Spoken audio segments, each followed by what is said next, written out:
దైవజనులు యేసన్న గారు గుడారాల పండగ జరిగేటప్పుడు సభాముఖంగా లక్షల కొలది ప్రజల మధ్యలో ఇలా చెప్పాడు, ఎప్పటికప్పుడు నా సేవను నేను రివ్యూ చేసుకుంటా. అట్ దట్ సేమ్ టైం నేను రాసిన పాటలను రివ్యూ చేసుకుంటా. అలా పరీక్షించుకునే క్రమంలో హెబ్రోను పాటలను చూశా, భక్సింగ్ అన్నయ్య రాసిన పాటలు నేను చూశా, నేను రాసిన పాటలు గ్రహించా. నా పాటల్లో యేసుక్రీస్తును బాగా కనపరిచాను. అట్ దట్ సేమ్ టైం పరిశుద్ధాత్మ దేవుని కూడా ఘనపరుస్తూ ఎన్నో పాటలు రాశాను.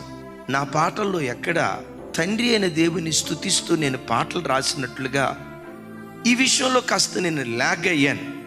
హెబ్రోను పాటల్లో యెహోవా దేవుని కీర్తిస్తూ ఎన్నెన్నో పాటలు భక్సింగ్ అన్నయ్య రాశారు.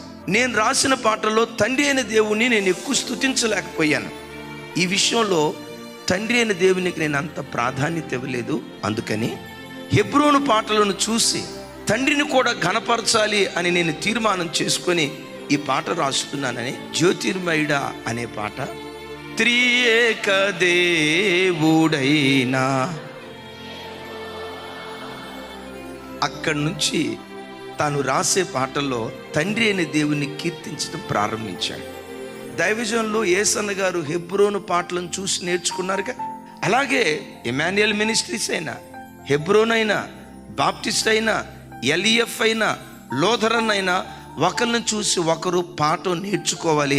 మనం నేర్చుకునే పాఠం లేఖనాలలో నుంచి పుట్టాలి. సహజంగా ఎమాన్యుయల్ మినిస్ట్రీస్కి ఎల్ఈఎఫ్ నుంచి వచ్చిన బిడ్డలు ఉన్నారు, మన పరిచర్యకి. హెబ్రోన్ నుంచి వచ్చిన బిడ్డలు ఉన్నారు, సంతోషం. లోథరన్ చర్చెస్ నుంచి వచ్చిన వాళ్ళు ఉన్నారు. రకరకాల డినామినేషన్ నుంచి మీరు వచ్చి వాక్యాన్ని ప్రేమించే ఈ సంఘానికి వచ్చారు. అయితే మనం చిన్నప్పటి నుంచి కొన్ని వాక్యాలు విన్నాం. పరిశుద్ధాత్మ అల్లరండే, కేకలండే, నిశ్శబ్దంగా ఉండాలండే, భాషలు ఎక్కడున్నాయండి, భాషలు అవిశ్వాసులకు. కానీ నేనంట అసలు పరిశుద్ధాత్మ భాషలో అవిశ్వాసి ఎట్ట మాట్లాడతాడంటే, అవిశ్వాసులకు పరిశుద్ధాత్మ దేవుడు వస్తాడు. విశ్వసించిన వారి మీదకి వస్తాడా, అవిశ్వాసులకు వస్తాడా?